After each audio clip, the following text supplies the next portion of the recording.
ಹೊಣೆ ಅನ್ನುವಂತ ಆಪಾದನೆಗಳು ಕೂಡ ಕೇಳಿ ಬರ್ತಾ ಇತ್ತು. ಈ ಒಂದು ವಿಚಾರಕ್ಕೆ ಸಂಬಂಧಪಟ್ಟಂತೆ ಇದೀಗ ಸಾಕಷ್ಟು ಚರ್ಚೆಗಳಾಗ್ತಾ ಇದೆ. ಇದೇ ವಿಚಾರಕ್ಕೆ ಸಂಬಂಧಪಟ್ಟಂತೆ ರಾಜ್ಯಾಧ್ಯಕ್ಷ ವಿಜಯೇಂದ್ರ ಇವತ್ತು ದೆಹಲಿಗೆ ಪ್ರಯಾಣ ಮಾಡುವಂತಹ ಎಲ್ಲಾ ಸಾಧ್ಯತೆಗಳು ಕೂಡ ಇದೆ. ಕ್ರಾಸ್ ವೋಟಿಂಗ್ ವಿಚಾರಕ್ಕೆ ಹೈಕಮಾಂಡ್ ನ ಭೇಟಿ ಮಾಡುವಂತಹ ಎಲ್ಲಾ ಸಾಧ್ಯತೆ ಇದೆ.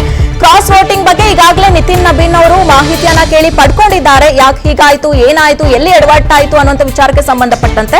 ಹೀಗಾಗಿ ಇವತ್ತು ಆರ್ ಅಶೋಕ್ ಜೊತೆ BY ವಿಜಯೇಂದ್ರ ದೆಹಲಿ ಪ್ರಯಾಣ ಮಾಡುವಂತಹ ಎಲ್ಲಾ ಸಾಧ್ಯತೆ ಇದೆ ಅನ್ನುವಂತಹ ಮಾಹಿತಿ ಸದ್ಯಕ್ಕೆ ಬರ್ತಾ ಇದೆ. ಕ್ರಾಸ್ ವೋಟಿಂಗ್ ವಿಧಾನ ಪರಿಷತ್ ಚುನಾವಣೆಯಲ್ಲಿ ಕ್ರಾಸ್ ವೋಟಿಂಗ್ ವಿಚಾರಕ್ಕೆ ಸಂಬಂಧಪಟ್ಟಂತೆ ಆಣೆ ಪ್ರಮಾಣದ ಹೇಳಿಕೆಯನ್ನ ಕೊಟ್ಟಿದ್ದಾರೆ. ಅಂದ್ರೆ ಧರ್ಮಸ್ಥಳದಲ್ಲೇ ಸಭೆಯನ್ನ ನಡೆಸಿ ಅಲ್ಲೇ ಆಣೆ ಪ್ರಮಾಣವನ್ನ ಮಾಡಿಸಬೇಕು ಅಂತ.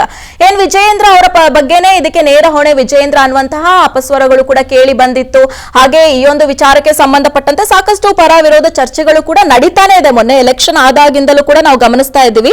ಬಿಜೆಪಿ ಮತ್ತು ಜೆಡಿಎಸ್ ಮೈತ್ರಿಕೂಟದ ಅಭ್ಯರ್ಥಿಗಳಿಗೆ ಬರಬೇಕಾಗಿದ್ದಂತಹ ಮತಗಳು ಕಾಂಗ್ರೆಸ್ ಅಭ್ಯರ್ಥಿಗಳಿಗೆ ಹೋಗಿದೆ. ಇದು ಪಕ್ಷಕ್ಕೆ ಮಾಡಿದ ದ್ರೋಹ ಅನ್ನುವಂಥದ್ರ ನಿಟ್ಟಿನಲ್ಲಿ ಇದೀಗ ಇದಕ್ಕೆ ಪರಿಹಾರವನ್ನ ಉಟ್ಕೊಳ್ಳೋದಕ್ಕೆ ಧರ್ಮಸ್ಥಳದಲ್ಲಿ ಆಣೆ ಪ್ರಮಾಣವನ್ನ ಮಾಡಿಸೋದಕ್ಕೆ ಇದೀಗ BY ವಿಜಯೇಂದ್ರ ಅವರು ಮುಂದಾಗಿರುವಂತದ್ದು. ಧರ್ಮಸ್ಥಳದಲ್ಲೇ ಸಭೆಯನ್ನ ಮಾಡಿ ಅಲ್ಲೇ ಶಾಸಕರಿಂದ ಆಣೆ ಪ್ರಮಾಣವನ್ನ ಮಾಡಿಸಬೇಕು ಅನ್ನುವಂತ ನಿರ್ಧಾರವನ್ನ ಮಾಡಿದ್ದಾರೆ.